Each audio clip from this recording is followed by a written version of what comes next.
Dear colleagues, I do hope everybody here speaks English, so we will provide content in English, maybe some English speaking participants will also join us. Welcome to Samarkand Tourism Forum platform. We are doing weekly webinars. It is already our 6th event, but we are doing also offline events, and this is the main our target to create 1 week holiday of tourism in Samarkand. Next one will be in December this year, and we do hope we will manage to meet offline at least on December. My name is Michael Shamshidov. I'm one of the co-initiators of Samarkand Tourism Forum, and my partner Ravshan Turakulov, he's from Samarkand. He is a great tourism practitioner, and he will also help me to moderate or asking questions. So we decided, since last time, we decided to do it together with Ravshan, not me only. May I introduce you Sjannie Hulsman. She's our not only like a regular speaker and participant, but he is one of the main contributors of our event. She, in last January, she came to Samarkand and she provided great trainings for guides. We do hope Sjannie will stay with Samarkand Tourism Forum as a general partner for a long time. But now Sjannie is doing a great job preparing new practical content for us, because Sjannie is not only internationally recognized trainer and consultant for tourism, but she's also a professional of tourism. This is very important because her content is always full of practical advices, and it's not which was like taken somewhere in internet, but it's her own experience, because Sjannie is doing some startupping. Sjannie is creating a very interesting innovative product now. Not only Sjannie, but the whole team of EastguidesWest company, which Sjannie belongs to, and I'm proud to say I belong to EastguidesWest team as well. So Sjannie is working very hard last months to create e-course, which is a totally revolutionary new product in the market. It's not a webinar, it's an e-course where you can get like a sort of education in tourism, answering different questions and learning different things. Therefore, Sjannie is having lack of communication last time. Therefore, I do hope today we will not only listen here, but we will ask her question. We have a chance to talk with Sjannie, and Sjannie, I know Sjannie needs us now, because to get this energy, and again to go deeply to e-courses creation, which takes minimum 6 hours per day of Sjannie working day. So I think that's it with the introduction. Again, thank you everybody who is attending us every Saturday. Be sure we will continue next until we can see each other offline.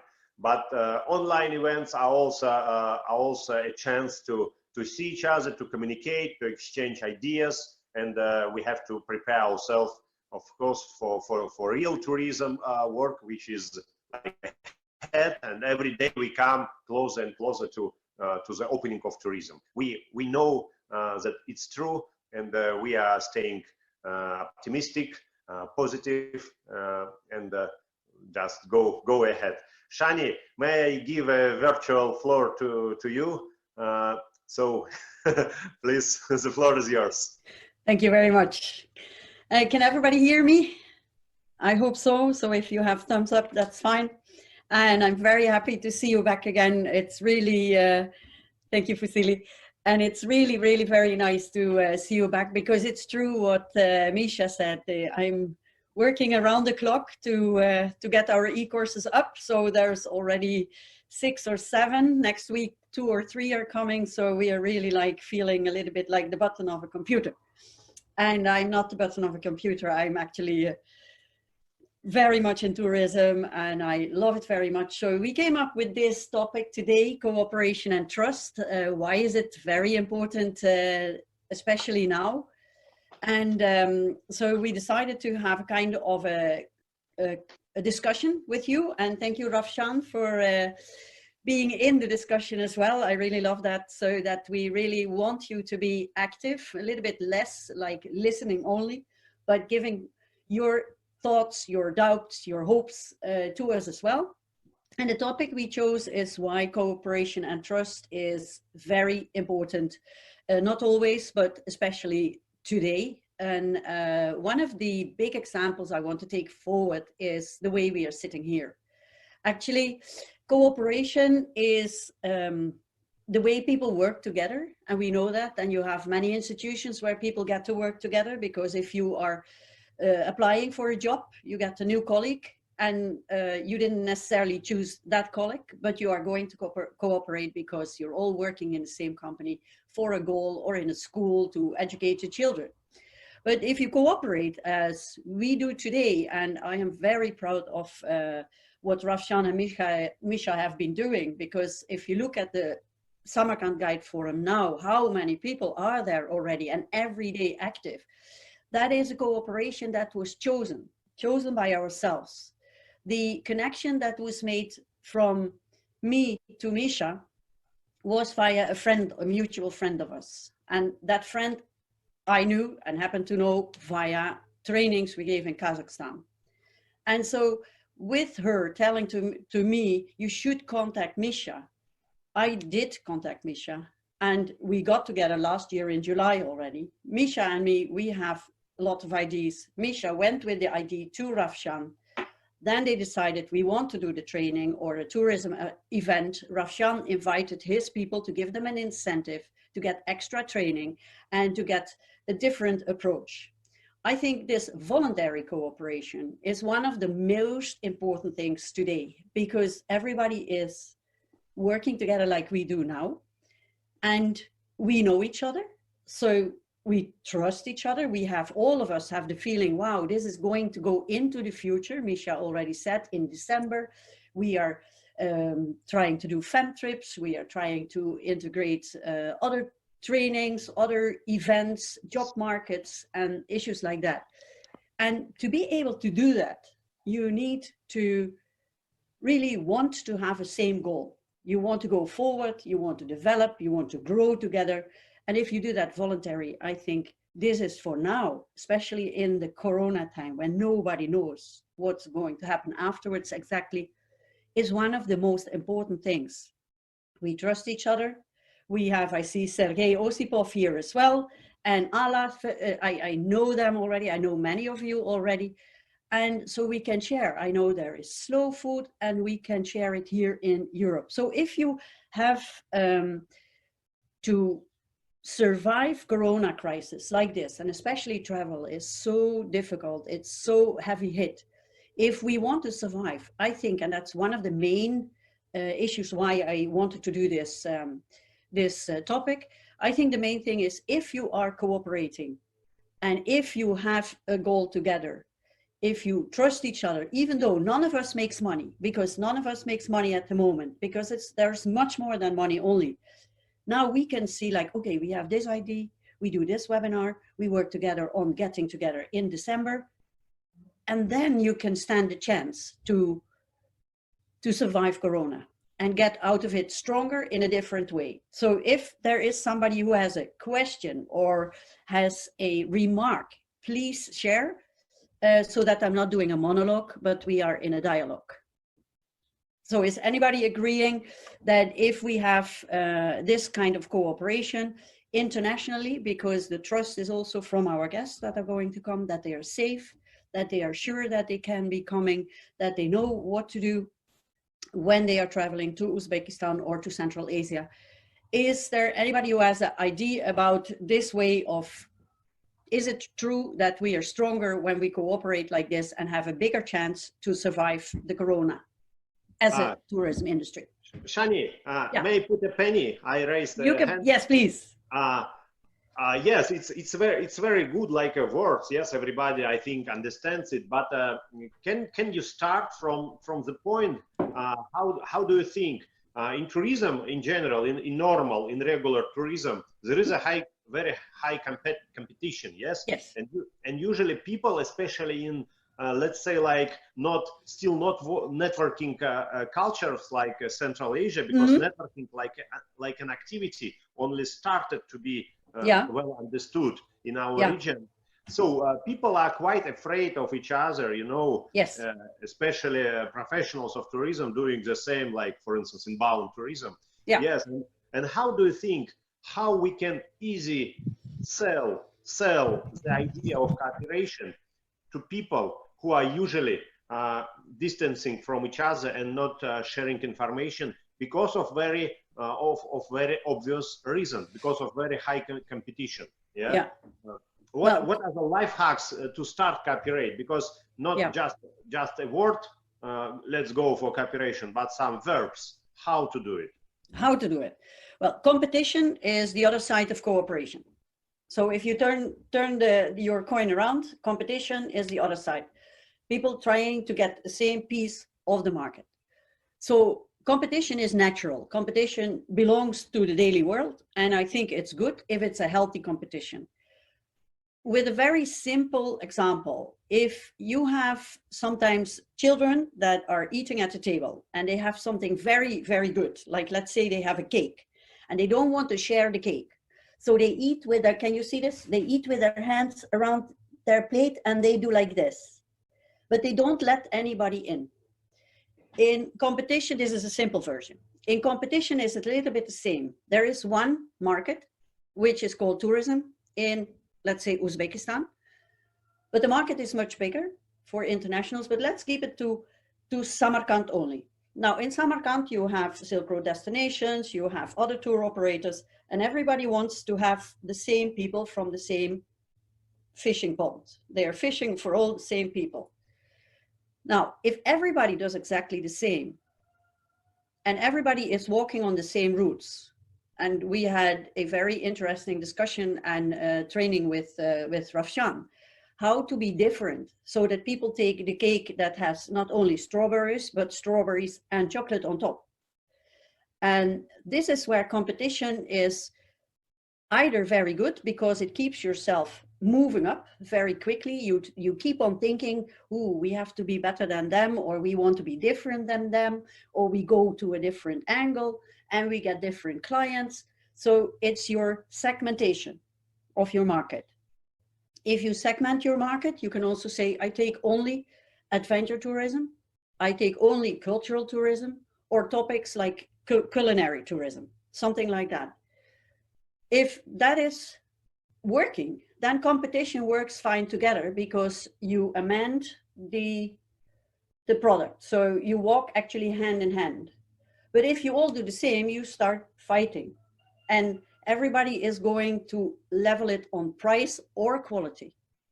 And that is something, if you see now in the market, especially in the international travel market and very, very clearly in the airline industry, all the cheap airlines that were flying in time differences of half an hour from point A to B, they are now grounded because nobody's flying anymore.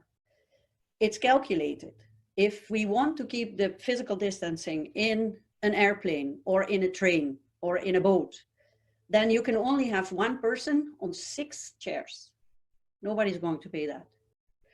So the competition will get fiercer. Competition will always involve money because the people that have more money are easily stronger than people that have good ideas but no money, which we all know. So in Holland, we say always, if you have not a lot of money, you have to be very sly, like a fox. You have to be much quicker, like the fox can get one chicken, whereas the one with lots of money just buys the whole farm. But the chicken that is taken by the clever fox is different and it appeals to other people. So competition really is to find out where is your place. Do you really want to fight? Or do you want to acknowledge, okay, competition is part of what you need to have, otherwise you're you're not like energetic, but also does it take away of your own goal? Yes or no? And how much can you trust the people you work with and trust the segment you are looking for to travel with you? So in practical terms, we have to use at least, as I understood, at least we have to pay more attention to segmentation, which will understand for us our strong points, and we will not be so much afraid of competition when we understand that there is a uniqueness of our product, of her products. Yeah. So segmentation will help to understand your niche. Yeah. Which is I would. Yeah, go ahead. By default, it's a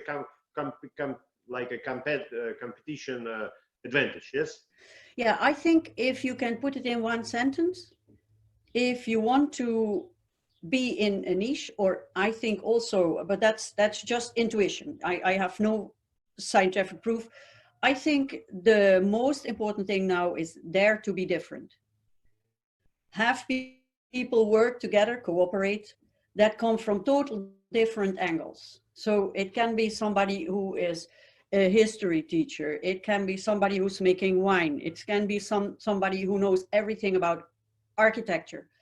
And even though you visit the same sites or part of the same sites, you are different. And if you trust yourself that this product is good, it may be a little bit more difficult to sell, but with this Corona type in today's travel industry, I think one of the most important things is really to dare to be different, trust that you make a nice product, and believe that you can do this with small groups, because small groups are going to be the norm. And also what I think, but that's already a trend that I've seen a long time coming up, like the last 2, 3, 4 years, is that people are more selecting for a topic, like a theme. I want to do cultural, I want to do sustainable, I want to do hiking, and not go to all the big parts. And this week I bought this book that Eurasia is going to be the next big thing. I didn't read it yet because I got it only yesterday, but I will give some insights from it when I've read it next week or the week after.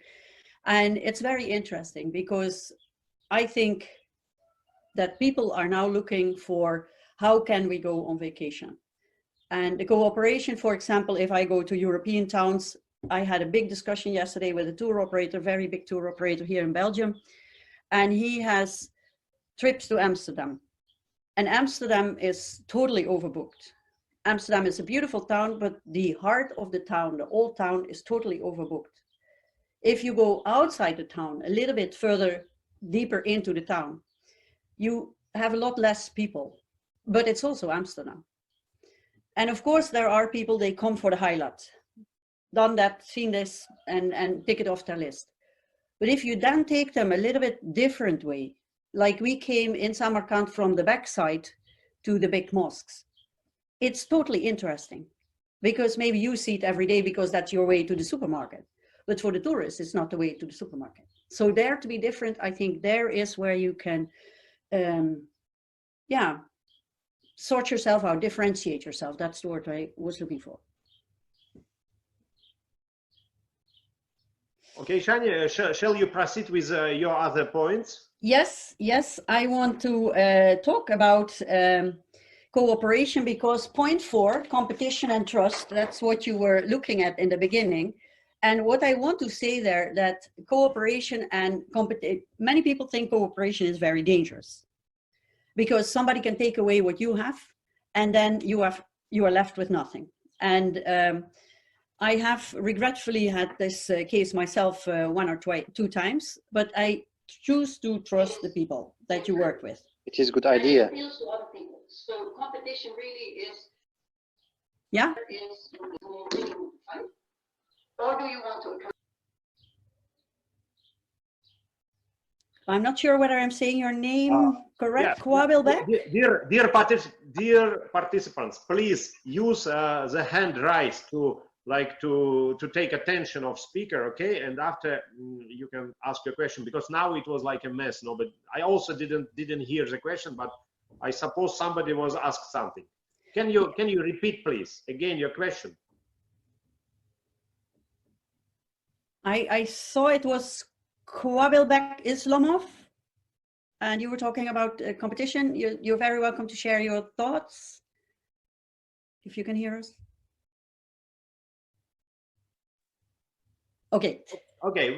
Just raise your hand. We have the group chat. You can raise your hand. You can also write the question down so we can read them, and then Misha can take over the question and we centralize the question.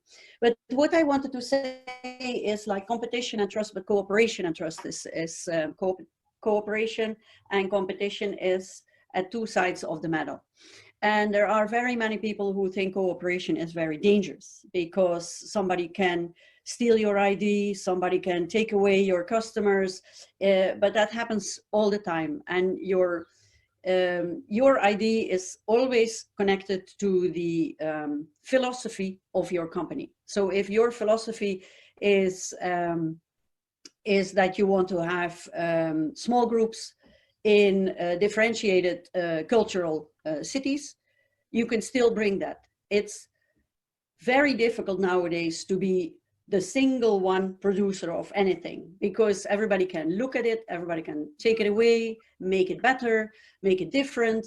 And that's what we say, that's why you have to have competition.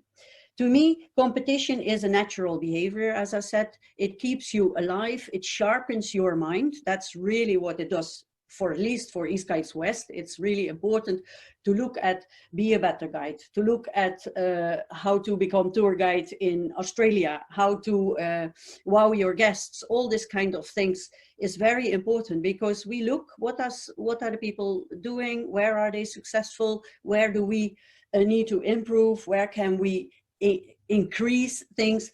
So the memories of the past that you have, that you made your experiences with, you can bring them in. But in a team, whether it's competition or cooperation, and that's why I believe in cooperation, you trust each other. You want to go for the same goal. And if you cooperate, I really think there must be an agreement of what is our goal, where are we working towards, what do we want to reach together. If we say in December, we want to make a job market and a Samarkand Guide Forum event, then we can all think of how can we contribute to it.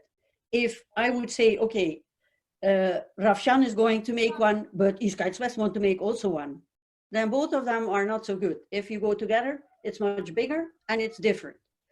And I think also the biggest mistake that some people can make, and I have that regretfully done myself, I invited somebody that I didn't really know very well, and I said, I have this project, and it was for Heineken Brewery in Amsterdam. They needed somebody who was more technical than me. I'm not technical at all.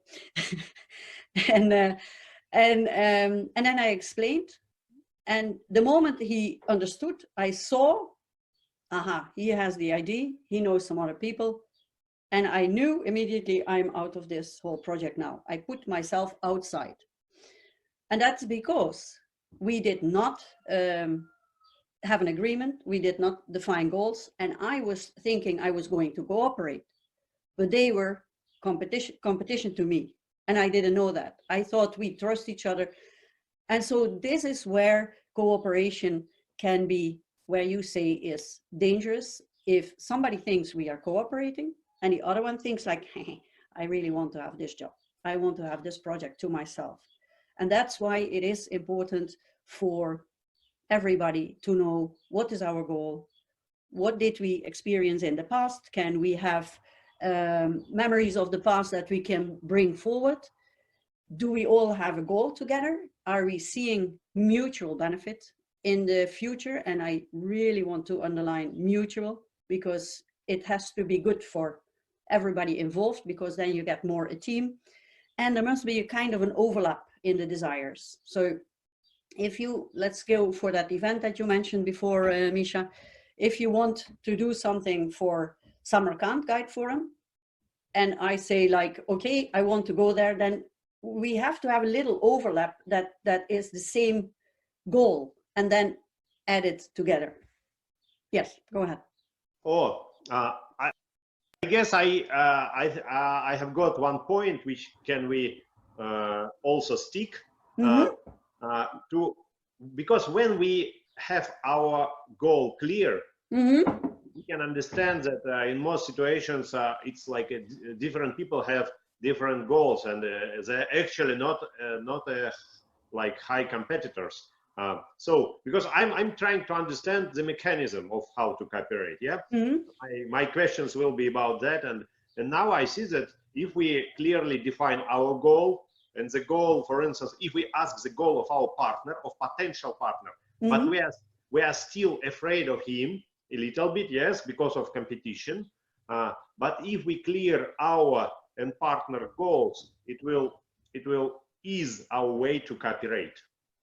Yeah, I think so. If the promise for the future has a certain value for the partners involved, then you can also work together to it. And you can say like, okay, I'm good at this, I am good at that, I'm better at this. And then you make it into a kind of a mix that is a chain of value. And then you get to the value, what I like to call the tourism value chain. Because if you are eating like with your hand around your plate and eat your own cake, people will come and do other things, and so your plate on the market will be much smaller because other people are continuing to develop.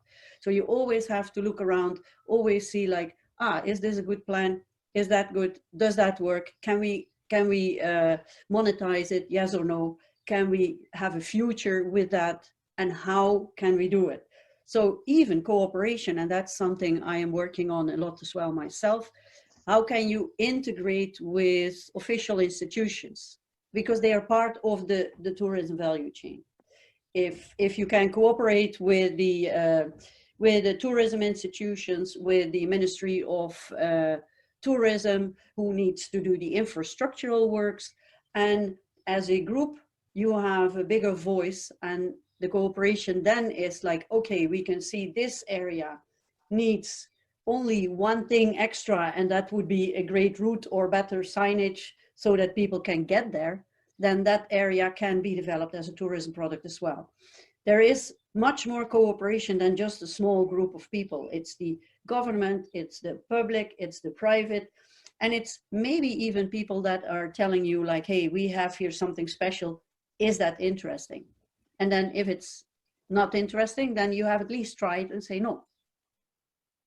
I see now that just to expect a cooperation from, for instance, two travel organizations, it's a hard way. Because it's always must be some mediator between travel business, and this mediator could be either a governmental organization or some association or NGO. Without. By the way, I just realized that Samarkand Tourism Forum is that kind of organization. We have not only target like educational goals, but we have to target cooperational goals as well, and to as every networking, to one of our like sub goals have to be to increase cooperation, to increase cooperation rate. Yeah, but that's actually why I chose this this topic, because I think the way Samarkand Guide Forum since January has developed is explosive, and it's a big applause to everybody who is here, because actually, indeed, when we did this first time, it was for all of us like, oh yeah, why not? We tried to set it up. It was set up very well. We decided, and we were flexible. We came. And the Samarkand Guide Forum keeps on growing, keeps on growing. There is the Tourism Study Institute from Tashkent in here. There is tour operators in here. And I do agree, if you are tour operator 1 and tour operator 2 and you want exactly the same, that's not going to work. But cooperation in a much wider forum is public. That is the tour operator, the travel agent, the tour guides. Then you have the Ministry of Tourism or the Department of Economics, wherever you have to go, because you have to get allowances. You must be allowed to do what you want to do. Then you have institutes where you can say, like, we need people that know everything about history, culture, archaeology, whatever. We need people that speak the language. So it's a mix. It's not all kinds of the same people. It's much wider. And sometimes it's very loose. Sometimes it's tight. And then it's loose again. But if there are also moments that tour operators, tour agents have a need, like let's say infrastructural need. We have the train from Tashkent to Samarkand. That train didn't come just because somebody wanted a train line. It's because everybody saw the need. There is business travel, there is family visits. And as an extra, tourists can go on the same train as well. And that is where you see a lot more cooperation as well. If this is a difficult project, like putting up a train line is a difficult project, and tour operators or travel industries, but also MICE industry for the incentives and the conferences say, like, if we would have a good highway or a good rail station, something like that, then you can cooperate just to make the voice and get that project to the people that can make a decision. And that's why I say public-private cooperation is very important. It's not only competition, but on the same scale, if you do want to run only walking tours through Samarkand and it can take 2 hours and you're 20 people doing exactly the same, then there is a natural competition that's happening. One says, I do it for free, give me tips, and the other one says, like, it costs 150, but I give you an extra cake. So may I put a comment? Now everybody, maybe only a very lazy man doesn't do it. For instance, in Uzbekistan, everybody speaks about private and public partnership, but very few are really do something, yeah, because people still don't possess skills how to cooperate. Yes, they have an incentive, yes, given from up or from down, yes, from market situation, from like some governmental policies. Everything now like pushes to cooperate between government and private sector. But in reality, cooperation is still very, very poor because because we need this as a skill. Yeah, we have to train this skill of cooperation. Yeah, and cooperation is also something that I see very much in a very mature tourism market, which is the river cruising, of course. River cruising is very, very overbooked, or was, not anymore now, but was very overbooked. And people go to the same places all the time. And then it's a nice example because if you have a river, there is always the same towns along the river. You cannot suddenly put the river somewhere else and have another town on your itinerary. It's not possible. So if you do not cooperate, then the risk is that somebody with a lot of money, which happens in Europe, there is a company who has a lot of money, they put in many, many ships, they buy the docking stations, so other organizations are getting out, and they also give 3 for the price of 1. The moment you see this kind of marketing, get 2 free for 1 price, you know the market is cannibalizing itself. The quality is going away because it's going to be quantity that's counting. And in these cases, you have to also cooperate with the local communities, because if they sell to one company and prioritize one company and give the privilege, then they exclude everybody else. And then, yes, you have a very big problem. And it's not good for the town itself. It's not good for the industry to keep the diversity that they need to be good. So I personally think, like, okay,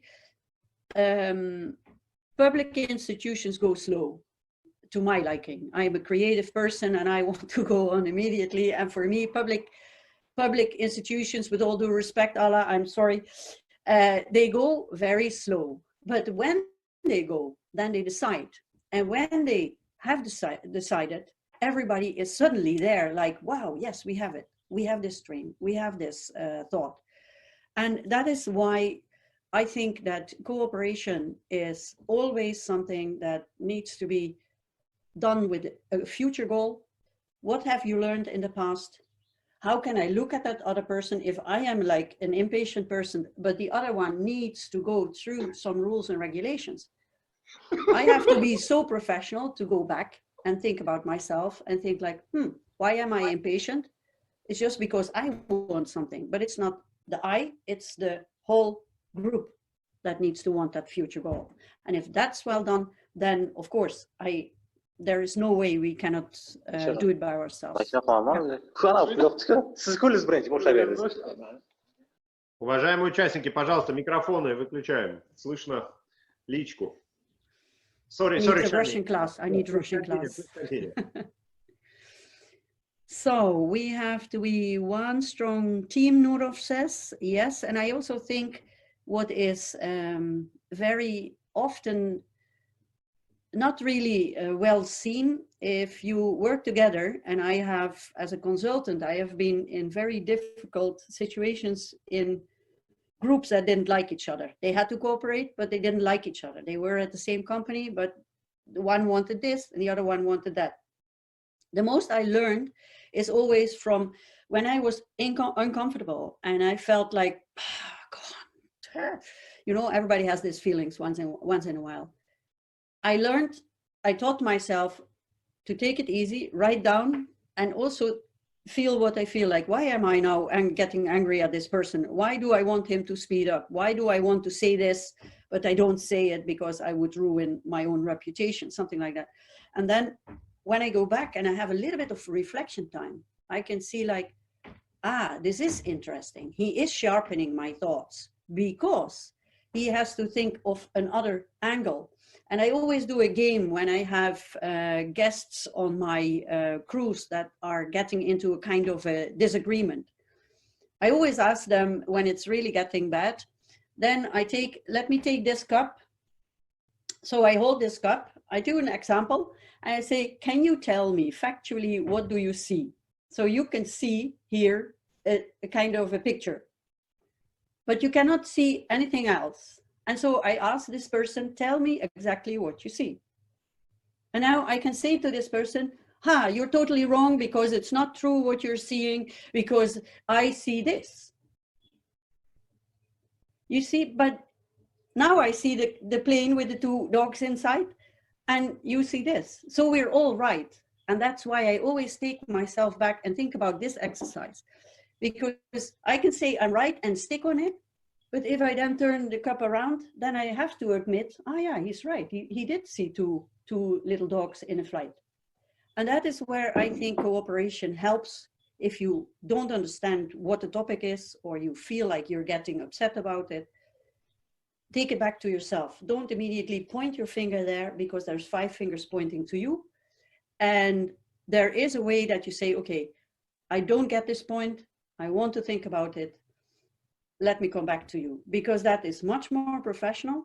It gives also the other one respect, because he says like, well, she dares to say that she doesn't understand. And so very often after the meeting or after this kind of happenings, somebody comes to that person and says like, hey, I just wanted to say to you that I meant, and then you get an explanation and you get it a little bit on one-on-one. And that is where I say, that's where you build trust. That's where cooperation really starts. And sometimes a little bit of friction is needed to get a real good team. And that's what you want to be, because now with the corona in the travel, everybody is still talking about whatever, and we all speculate. But I really do think that cooperation and getting creative ideas about how to travel with people, how to work in your local town in the beginning, maybe like regional, international at the second step, and then only long haul, but then you have been training yourselves. And I think it is really an exercise everybody needs to do. And I would like to get some people who give me some ideas or have an idea to say like, I think this point is correct or not correct. Or Rafjan, maybe you have some idea? Yes, Sjannie, how are you? I'm fine, thank you very much. Hello, everybody. So cooperation, first of all, cooperation is a word which I like too much, and I use too much in my life. Our business is all about the cooperation, first of all.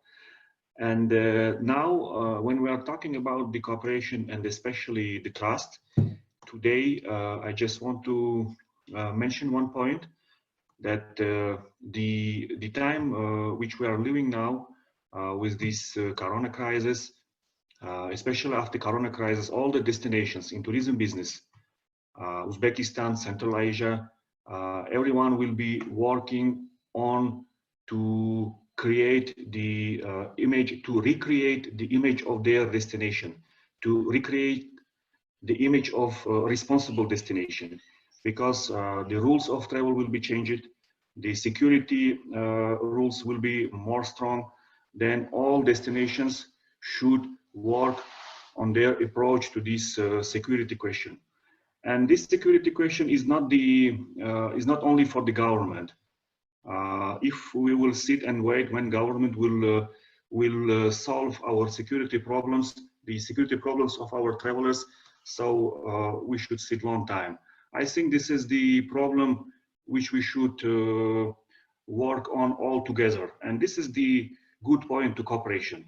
And because as Mikhail said, we have a very beautiful goal for everybody. We should recreate the image of our destination, and this brings us extra energy to this cooperation. And moreover, it's a very important issue, because after this Corona crisis, people will choose the destinations by their security level, by not by these famous places like iconic destination, but they will first of all look to the security question. And Sjannie, please tell me, what do you think? Is it good point to create some cooperation, to join our efforts of all hotel managers of Uzbekistan and Central Asia, all tour operators in this destination, and work all together to recreate the image of responsible destination for Uzbekistan and for Central Asia? What do you think? Yeah, I thank you very much, because I really like this idea. And this week, Barnaby and me, Barnaby, for everybody who doesn't know him, is also in EastguidesWest. We spoke about making tutorials, how to become a local very quickly and how to travel safe. And I wasn't going to share it yet, because the idea is we are just pregnant with the idea. So we think that we could do this very well, because travelers that come from our area to you now need to know what to pack.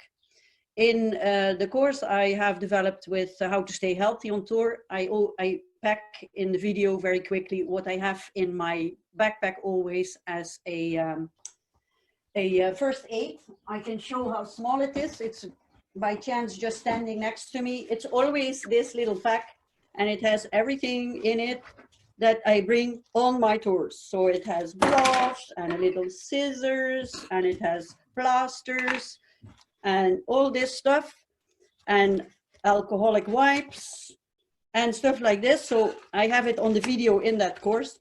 But now with Corona, I think only like I see Kibble back with his mouth mask, and there is even a mouth mask in here as well, to make animation together. What does Uzbekistan government say that you have to do? What do we tell the people, how they can fly, how they can travel, all this kind of things. And I think that's a very interesting exercise to do together, because then in 5 minutes people get on the Silk Road destination, kind of how to travel with Silk Road destination now, and you have this little video or an animation, something like that. And that's what I think would help people to feel sure to come again, and also tell you that you are secured, because the insurance you have now in the future, and everybody else also, the insurance, the travel insurance already say we are not going to pay for if you get Corona, if you travel by yourself, you have to sign that you are taking all the responsibility to get your travel there. So cooperating with the destination and the providing country, the outbound country, that would be, I think, one of the first things we should be able to do, or could be able to do. Any ideas on this? Yeah, I have raised hand. Sjannie, I think we have got one very important point now, because you know, before we were looking from the perspective of insiders, of industry insiders. Yes, we are all inside. We are like industry professionals, and we were looking for cooperation options inside our inside our industry. Yeah, let's cooperate with government. It was, by the way, it was very nice point of yours that you have reminded us that we have to cooperate with local communities as well. Now it's an essential. Yeah, without it, so no way to do tourism anymore, because now responsible and sustainable tourism will be like #1. There were different points, there were different comments about this on previous on our previous webinars, yes, especially from Alla Perisolova. So, but what I want to add now, that without cooperation with our guests, it's not possible, because we can agree inside. Yes, we can agree with government, we can agree with locals. Yes, but we have also to cooperate with our guests. And maybe many people can say now, but we always cooperate, we all open for our guests. No, I don't think it's like this.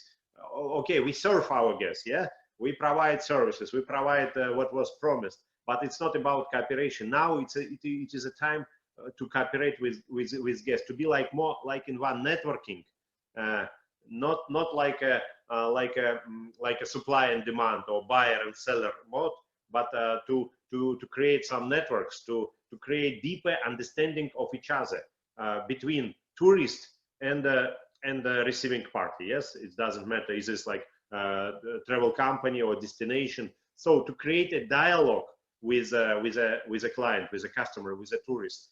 So this is like fourth important element of cooperation, because without this one point, all three are useless. Yeah, I finish. Sjannie, we don't listen to you. Please on your microphone. What I wanted to say, that's also the last point that I wrote. Why cooperation? Because there is a desire to do something which is for everybody good. And if we take our guests, we want to think in the shoes of our guests. We want to stand in their we want to be in their mind, because they are maybe afraid. They don't know how to travel. They don't know what is allowed. They don't know how sure is it. Are they going to catch corona or whatever disease? It's very difficult. So if we cooperate together and help them travel again, then I think we have the most important person in the value chain in tourism. That is the paying guest. Because if we think like we make this tour, we make that nice topic, we have a great event or an activity, because that's a very big industry that can do a lot at the moment, because activity and events, small events, can be local. But we have to help the most important value person in the whole tourism. That's the guest who pays for our service, who wants to come and visit us. And if we can help them and cooperate together, like this is allowed in Uzbekistan, this is allowed in Belgium, this is allowed in the Netherlands. If the Belgians still say to us, we are not allowed to fly, and you are preparing all kinds of beautiful products when they are not allowed to fly, then it's for somebody else or for nobody at all. And this is how we need to think, not what we want to show them or what we want to do for them, but we need to also think like, what do they need from us to be able to do it? And that's a cooperation where the inbound and outbound tourism industry, I think, should work together for two reasons. One is we want to make sure that people feel safe, that they want to come, and that they also spread the word that it's really good. And the other reason is because when you are living in a certain country, whether it's in Uzbekistan or in Belgium, you see the same thing all the time. But if you come and visit, then you suddenly see like, wow, that's interesting. I didn't know they do this. And then your product will be already influenced with the eyes of the guest. So you look at your destination, and it's the same if you come here or we go there. you look at your destination for the first time with the eyes of guests that have never been there. They have never seen Uzbekistan, or they have never seen hanging blankets out of the windows in Amsterdam, which is a custom that is only in the Netherlands, I guess. And so this is fresh information that you can need. And the better you understand, the better it's also to make the product for the guest. So the guest feels like, aha, they know what I want to see. It's not what they want to show, but what I want to see and what I need to be able to come. And I think there is a very nice cooperation, especially in this forum, because yeah, I love this forum. It grows so fast and it's so active. It's really nice. Is there anybody? I see if any team development program, please add me in the team. Umid. I think we don't have any like a kind of questions.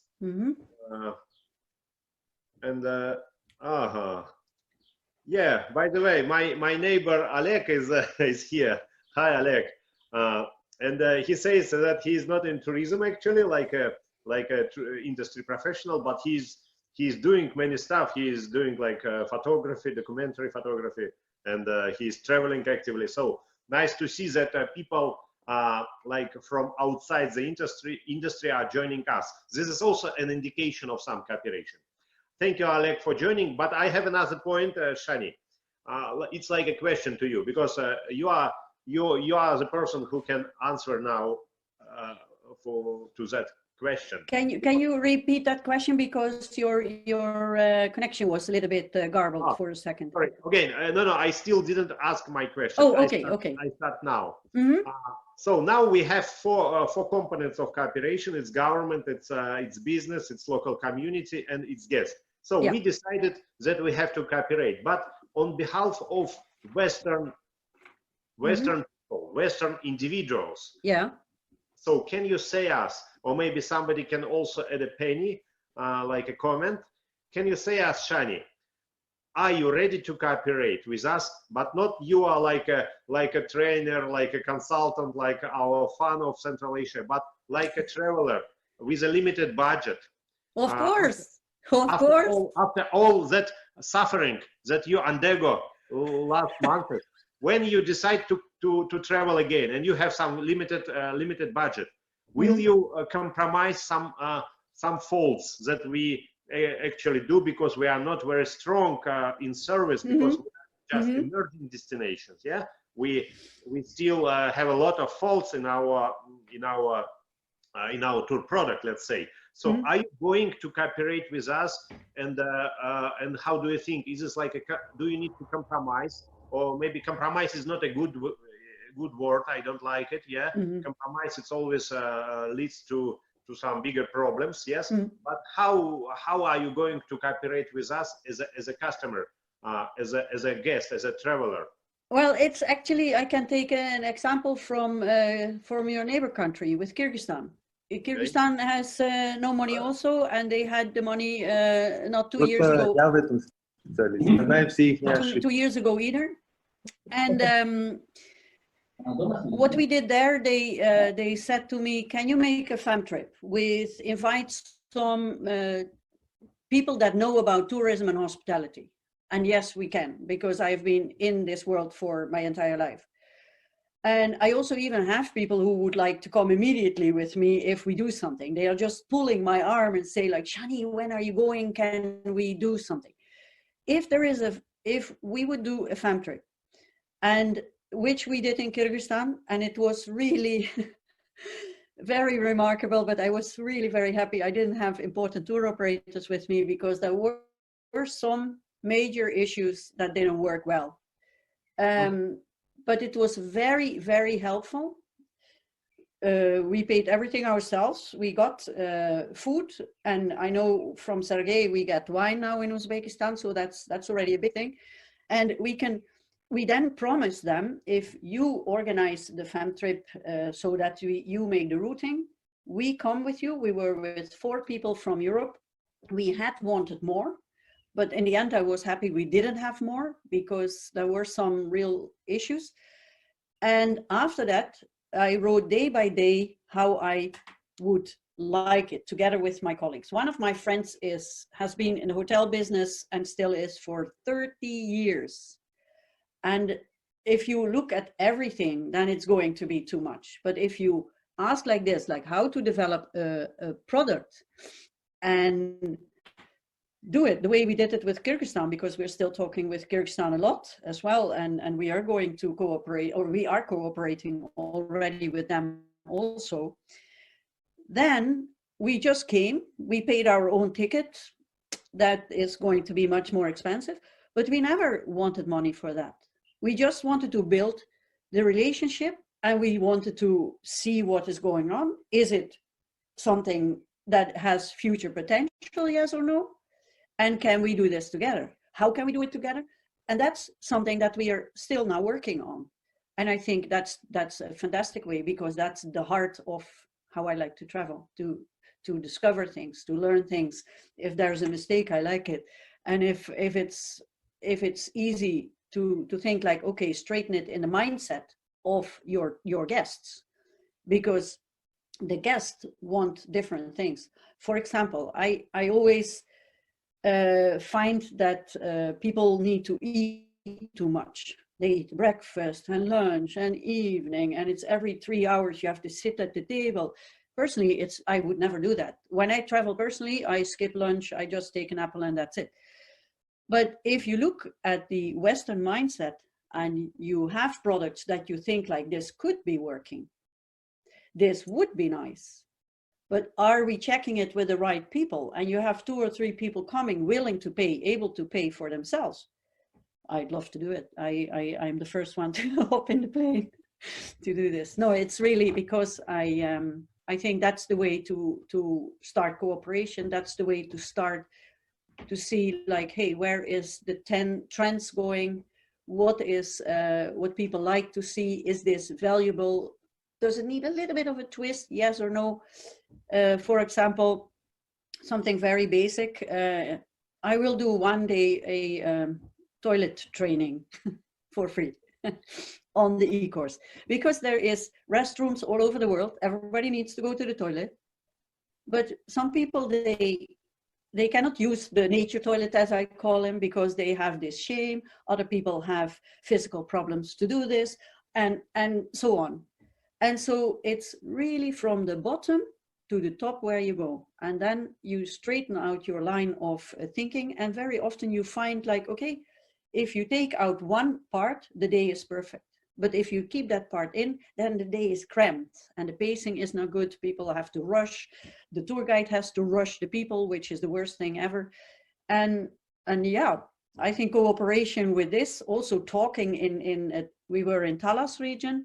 We went to the regional tourism department to ask what is available, what are the plans for the future.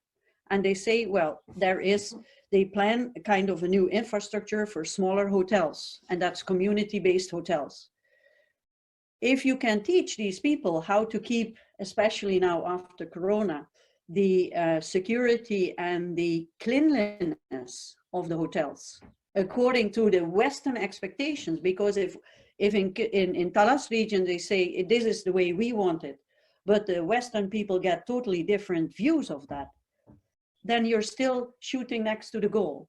And so this is where we think of how to develop. It's not necessary in the tour operator, but it's on the value chain. If you have a small little place which is nice, or a yurt which is very interesting for Western people, and they get camel milk or whatever milk which we don't get here at all, are they drinking from a clean cup, yes or no? Are the people feeling safe to drink it? You say it's safe, we all drink it, but it's not about us. Do we think it's safe? No, it's about the guest. Does the guest think this is safe for me? Do I want to do this? And that's, of course, I would immediately hop in the plane and come and try out products and test them. And if we have people that want to join, well, if we are clear in it and say, well, you can come and join, but you have to pay your own ticket and they take care of our food and drink, then they can say yes or no. Okay, thank you, Sjannie. We have two questions. Do you see them? First one is from Alla Perisolova. former director of UNWTO Silk Road program. What could be one practical step to raise the level of cooperation in the private sector in Uzbekistan? I think, Rafshan, that's more a question for you. What do you think? Maybe. I was reading the question of Allah. You hear me? I was reading the question of Allah, and I immediately again think about Samarkand Tourism Forum. Samarkand Tourism Forum itself is a good example of cooperation of tourism experts in Uzbekistan. Then, since this Corona crisis, and since we passed it to the webinars between the experts of Central Asia, if we want to look behind to our past webinars, so since already more than 2 months, we met many people from Uzbekistan, from all over the Central Asia, and the topics we discussed on this Samarkand Tourism Forum platform was really interesting and really helpful for us, for experts, and we exchanged the ideas, we exchanged the experiences, and for the moment I can say that Samarkand Tourism Forum is a good example for this private sector cooperation inside of the private sector. Alla Perisolova, are you satisfied with that answer? Well, I will put on my video for a second, because I'm in the kitchen. It's lunchtime here in Madrid, and also I don't have great connection right now, as far as everybody is on the internet. So I will disconnect myself. Very nice to talk to you, Rafshan, and hi to all my friends whom I saw in the among the participants. I'm just, you know, I admire Sjannie Mikhail, because you touch upon the topic that is extremely wide and deep and so on. We can talk about public-private partnership cooperation. We can talk about cross-border cooperation. We can talk about cooperation within the same with the same guild of guides. We can talk about cooperation between the guides and the hotels. We can talk about cooperation within the supply chain, value chain, and so on and so forth, and about business networks. But I think, you know, it's very important to move from discussion to a practical exercise.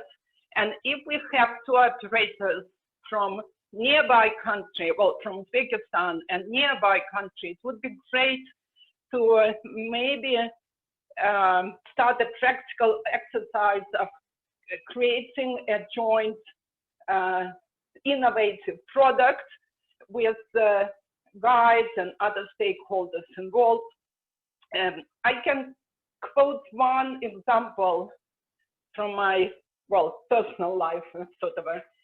A few years ago, Valencia, it's a city on the eastern coast of Spain, came to me and asked how we can develop our Silk Road. And at that time, I didn't have an idea that Valencia, a very important tourist destination in Spain, it's sand and beach, and it's a big maritime port. They had actually they also didn't know that they had such a huge legacy, history of the maritime Silk Road, Морской шелковый путь.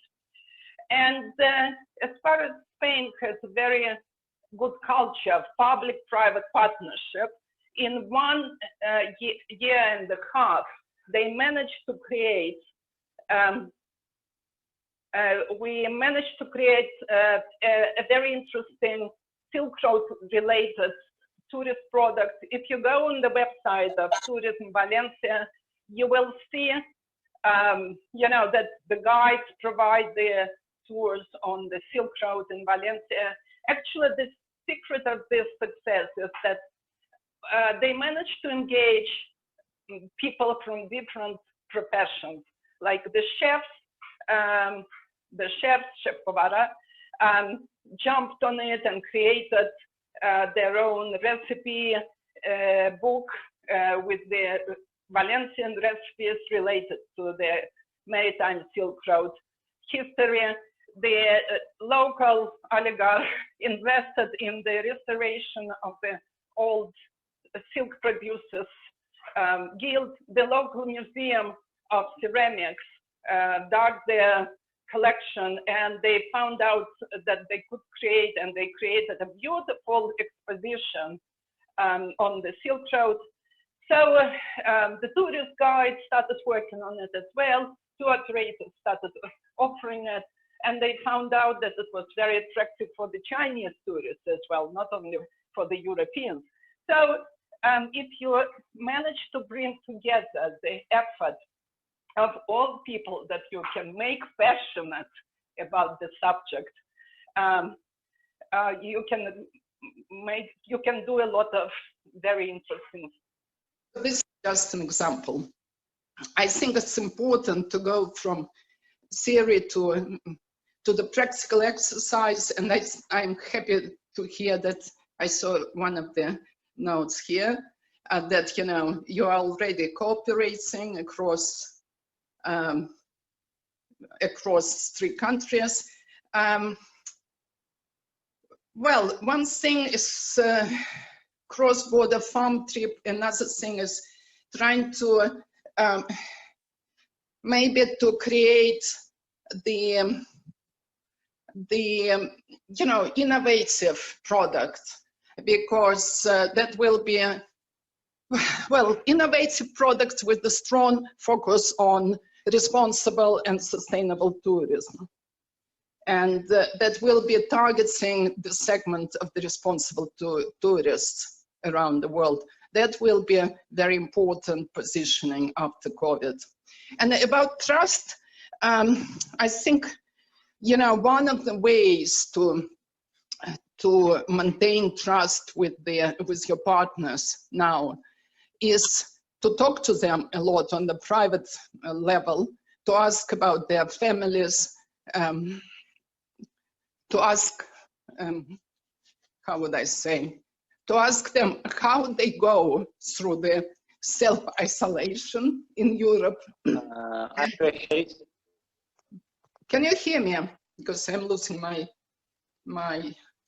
Yes, Alla, we can yes. hear you. Okay. Because my connection is very low right now. So that will be, and also it's important to talk to your partners abroad what in your country you are doing to provide low risk sanitary conditions in the future. Actually, Spain was the first country that developed new sanitary protocols for 21 subsectors of tourism, and they published 12 of them. And one of the protocols is for the guides. You can find that on I can put a link later, on the forum page.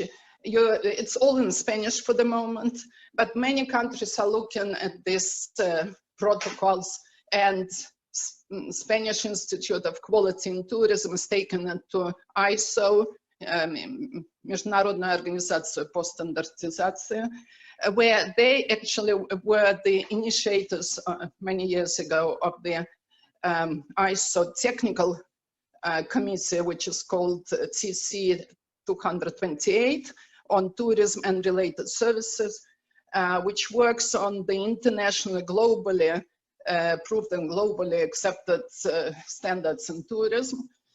I can go on and on and on, but I think intra-regional cooperation right now is vital. Just cooperating with your neighbors, and also focusing on the intra-regional tourism, not only looking at your normal target markets, but also for the people in the region that can be your potential travelers while Europe and most of the Asian countries are locked down. That's my idea, but cooperation actually means taking joint operations, совместные операции. So it's time for cooperating. Thank you. Thank you, Alla. Thank you so much. Especially last point. I really love it because it's about some action, some verb. Cooperation is like taking some operation together. Yeah. So I think you have answered your question about the very first step, a practical step. What we can do, we have to practice cooperation by taking some actions together. Yeah, and doing some operation together. At least now there is no operation on the level of inbound tourism, but there could be some opportunities for cooperation in domestic tourism. Yeah, in regional tourism next. And Sjannie. Misha, just a second. Okay. No, it's time for joint actions actually. If you're together, look at the new innovative approaches and collaborative approaches. It's already in action. It's just, you know, you have to get the people of the passionate people from inside the forum that would be happy to invest their time into looking at the, you know, practical development of the product, the route, of also spending time to look at the positive examples, which the world the world of tourism is full of very interesting examples of such products, and learning together how you can implement it once tourism starts, well, restarts, so to say. But you know, you have to first think about your intra-regional tourism, of course. Okay, thank you, Alla. Sjannie, are you with us? Sjannie? I'm absolutely with you. Yes, I was just Yeah. unmuting myself because the wind is here all the time. Yeah. Sjannie, please look to the chat. There is one very big comment. Yeah. Long comment from Camila. I think you are only who can answer it because you are the same, like you are MBA in tourism, and as far as I know, Camila also is going to become MBA or maybe even PhD in. Yeah, good. Yeah. Yeah, and Sjannie, I think this is very good, a very good point, which is like highlighted in Camila's message, is a pleasure. I think not everybody knows this point, this acronym, but it's about business and leisure together. I do believe for a long time I'm trying to attract some attention to the business and tourism together. Yes, and they call it leisure. And what can you comment, like a comment to Camila's message? Well, Camila, I was reading actually your message, and I like it very much. I have been in the pharmaceutical industry for many years as a consultant, and I did very big global pharmaceutical conferences in the time when pharmaceuticals had money to just throw out of the window. Blazer was then not called Blazer, but I was always responsible for the spouse, and later we called it partner program. And do you hear my internet well? Because I got suddenly a message it's unstable. Okay, and what we did, and that is why I think group travel is very nice. At the big organizations in MICE, then especially in world conferences like pharmaceuticals, they rotate every 5 years. We worked very much together with incoming tour operators who had one part did only the business, and the other part always did the partners of the delegates. And so people could have a shopping tour, whatever. We always cooperated with different companies, with different ways that people could sign up for the activities and the special events. And 100 delegates is now at the moment, I think, a little bit too much to dream of, but in 2 or 3 years it will definitely be there again, because I think people always will have this kind of events. And I don't always agree with giving free tickets or free X or free Y. Why do I not agree always with that? Because somebody has to pay the bill. It's either the quality, it's either the people who provide the service don't get the fair pay.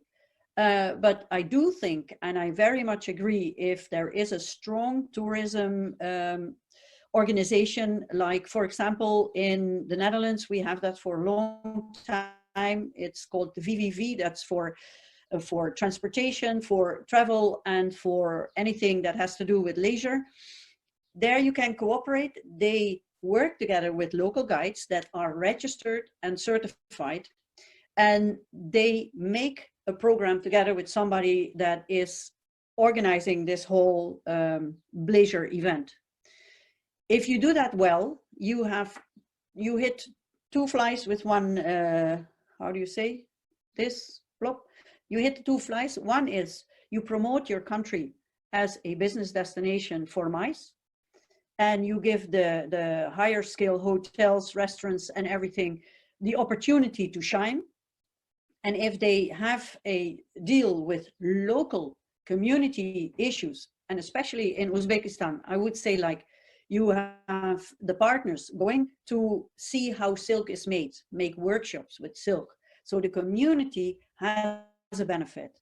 The hotels can say, we take Uzbek wine, and we take that wine and show it to the people that are from different countries. So you promote even a product that could be exported. Maybe not big, but maybe it will be big. And so I think the leisure is something that you can do very well. First of all, most of these people that come to events and MICE conferences, they're not people that need things for free. You have to dare to think in people that do want to have a quality, that can pay a bill. If you are working for backpack travelers, we call them drifters, that live on 10 euros a day, that's fine, but it's not necessary in MICE organizations, because very often you don't need to have like 1,000 or 2,000 euro tickets on there, but you can have very nice programs to involve the partners to actually, what Allah has done in Iran, in Tehran, we have this pre and post conference small trips, 3 days. Then the people travel to, for example, it was in Iran, you could sign up for Isfahan, you could sign up to another region, and then you have 2 or 3 days where people can sign up. Okay, I want to see this country, now I'm there, now I want to see it. And this is also a part. So you have a pre or a post, 2 or 3 days, and you have the daily activities for the ladies or the gentlemen who are traveling with their partner. While the partner is working at the conference, the partner is going on daily excursions. And I think if you have these products ready, Camilla, and whole of Uzbekistan, the whole region, I think that is a very big chance to do so. And I would very much applaud it and promote it also if I were you. I have also one comment. What you say, Sjannie, it's about like organized tourism. Yes, it's more, it sounds like a MICE, but leisure also means a big volume of people, of individuals who go to the place where it's like not very expensive to live, and there is a good food, good people around, and they can just distantly work, because now we know there is a huge number of freelancers everywhere, and after coronavirus the number will be even bigger. And as I understand, leisure people, leisure tourists, or leisure visitors, better say like this. So this is the flow of people who like the destination. They work like you and me, like 6 or 8 hours a day, sitting in some co-working place. And do you remember in Samarkand in January, when we have provided some panel discussion in Ground Zero Coworking, we realized that this place would be like now the first place in Samarkand which can accept leisure people, because there are a lot of small hotels, family style hotels around, and some young people, some designers, some IT guys can come to Samarkand, enjoy local food, live off season on not very big expense. Yeah, not expensive. It's not expensive, especially in off season. So this is like a kind of leisure. And I think now Central Asian countries have destinations, have a chance to attract more people like this, because we are not overcrowded, not very expensive inside. Tickets are expensive, yes, still are expensive, but if you get inside for a longer time, for 1 month, for 2, your ticket also will be not so significant.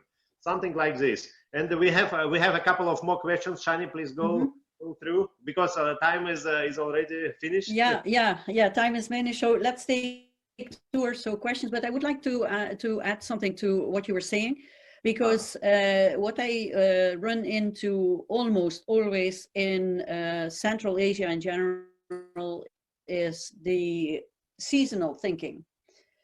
The weather, the season, we have short summer season. Mice is by far one of the best issues to take the season into low periods. The Netherlands, to be honest, season for me is a mindset. We are not known for exotic weather. We don't have mountains. We have not the best nature at all, because we hardly have any nature. We have a beach, but the water is mostly too cold to swim in. So, but still, everybody wants to come here. So I think that if you can look at your country with also an open mind toward the season and say, okay, we have mice, we have, and this is something that you have to, and then I have to go back again to the cooperation with public-private. There is lots of resources everywhere around. There is lots of people traveling on business to Central Asia.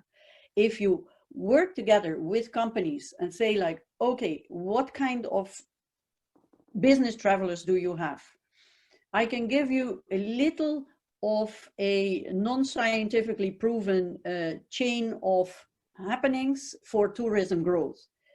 If the cargo is coming and you have the Silk Road, we talk about Silk Road a lot. There is the railway from Beijing to Rotterdam, 12,000 kilometers. It has cargo on it. If cargo is growing, more business people are coming. When more business people come and they see like, hey, this is a nice town, I would like to see a little bit more of this place, they bring later on their friends. It's very small, but you can see when cargo grows, 5-6 years later, tourism is suddenly also coming. It's a little bit like going equal, but in a time lapse. And I personally think that if you get away and out of the thought like it is seasonal. In January, it was snowing in Samarkand. So what? It's snowing in Samarkand, perfect. And if you dare to think in that way and say like, okay, this is off season, so it's not so busy, it's very safe.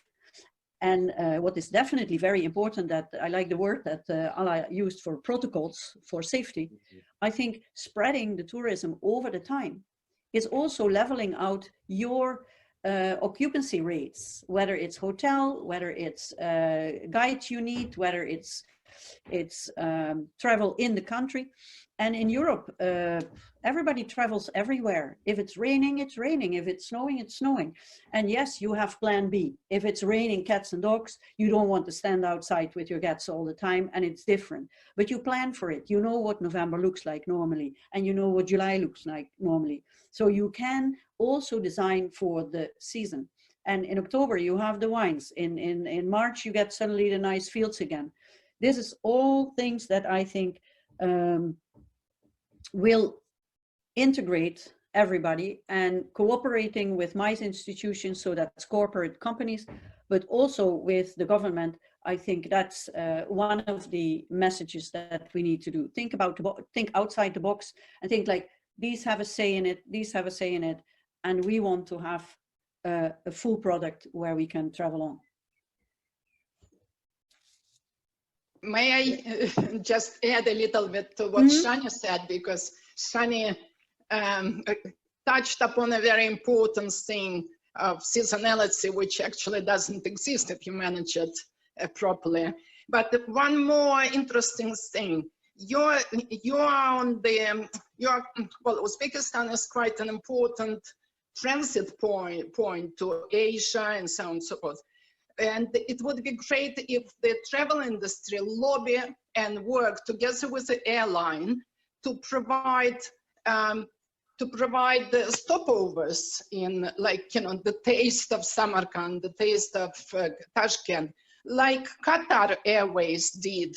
You know, I made a fantastic stopover in Doha last year, and there was a program, I think it's still on, Discover Qatar. When you travel on Qatar Airways, you're entitled to a 5-star hotel reservation for $20 only overnight, and you can stay for a few days and discover Qatar either on your own or use very discounted tours around Doha and beyond.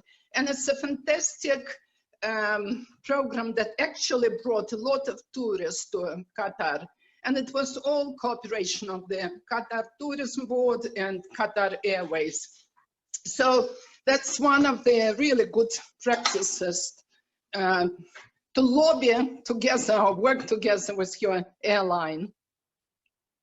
Thank you. Yeah, thank you, Alla, because you have touched very important part of tourism, which is usually like not mentioned, stopover. And I do agree with you that stopover is a child of cooperation, because without cooperation, at least with airline, yeah, with some local tourism authority and with local business, you will never attract enough stopover tourists. I think everybody understands what stopover means. Ребята, stopover — это когда просто турист летит, допустим, из Дели в Лондон через Ташкент узбекскими авиалиниями, останавливается там. Stopover — это, кажется, 24 там или до 72 часов. Это зависит от политики авиакомпании, но ты можешь без влияния на цену билета остановиться и провести вот в этой дестинации там какое-то время, да. And this is a very good example of cooperation in tourism. Sjannie, there is one more question, or I don't know, comment from Umid about some obstacles for cooperation. I will say my opinion, and after you, Sjannie. But Umid, I think obstacles for cooperation could be only here in our heads, because who can bring an obstacle to your desire to cooperate with me, or to my desire to cooperate with you? Only our inner cockroaches, like we say in Russian, наши тараканы. So what else? Sjannie, what is your opinion about what kind of obstacles we could have, we could face on our way to establish bigger and better and more efficient cooperation? I think obstacles for cooperation are also very often in the mind. Because, as I say in the beginning, when I started to work as a consultant, I felt like I'm totally not agreeing with this, or I don't want that, or I'm afraid somebody steals my idea away. And sometimes I have this problem, you know. And but the obstacle for cooperation is to really open your own mind and ask yourself, why am I afraid to work together with this person? What is it that makes me uncomfortable? Can I ask a question and start with, I do not understand, or I have another opinion, but always respect. And the obstacle is, like, I have been coaching a lot of people on their profession. And they always said, like, I do not dare to say to my boss X, Y, or Z. So if you think about cooperation, there are in the basis 2 big things that you need to know. You can say yes, and you can say no. You can definitely first listen, and then you say like, I don't feel that there is some match. I don't feel this is what I want. Something like that is very fine.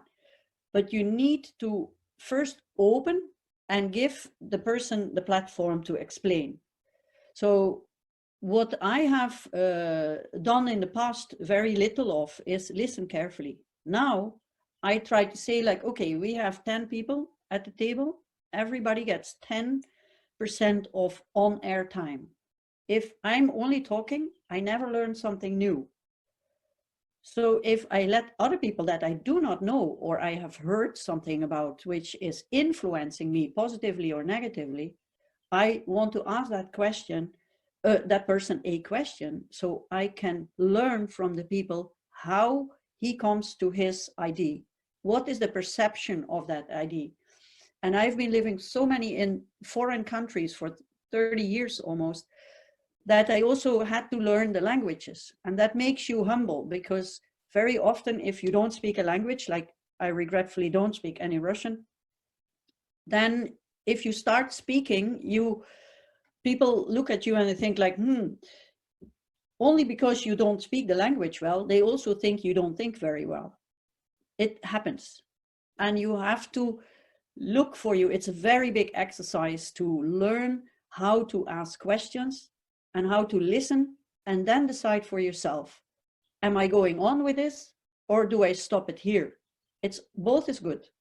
And the biggest obstacle I have seen in many people when we did projects was the fear of saying no.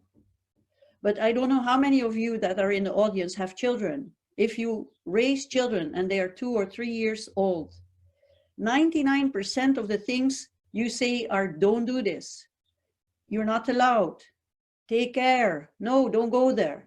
And only very little percentage, 2 or 3% is yes. It's the same when you study. You have a selection of whole kinds of things you can choose from, but you can only say one time yes. And that's the same with cooperation. If you want to cooperate and you feel comfortable, you feel it's a trusted party, and you have a promise to the future and an overlap of the same goal, I think then you have taken away the barrier of any cooperation. Yes, that was great, Sjannie. Thank you so much. And dear participants, we have only 3 minutes left, and I would like to invite for 1 minute only my friend and partner on Samarkand Tourism Forum, Ravshan Turakulov from Silk Road Destinations, from Samarkand, from the heart of tourism of Silk Road. Ravshan, could you say a couple of words before we finish? And I will close the ceremony. At the end of today's meeting, Sjannie, I want to say you thank you very much. You are always with us in our webinars. And today's webinar itself is a very good and beautiful example of cooperation. Yeah. Now I was here, I was checking the names of participants, and we have everybody here. We have people from Kyrgyzstan, we have people from Kazakhstan, we have people from everywhere, from Russia, so Belgium, from Madrid, from Belgium, yes, from Madrid, from everywhere. So and actually it's a reply to the question of Umijan also. When you have such kind of people with you and you are sitting like this and they're talking about the future, there is no obstacle, there is no barrier to develop your business. First of all, to develop your mind and keep yourself this dynamic and to be ready to this after COVID life. Sjannie, thank you very much. Thank you, everybody. It was a very beautiful meeting today.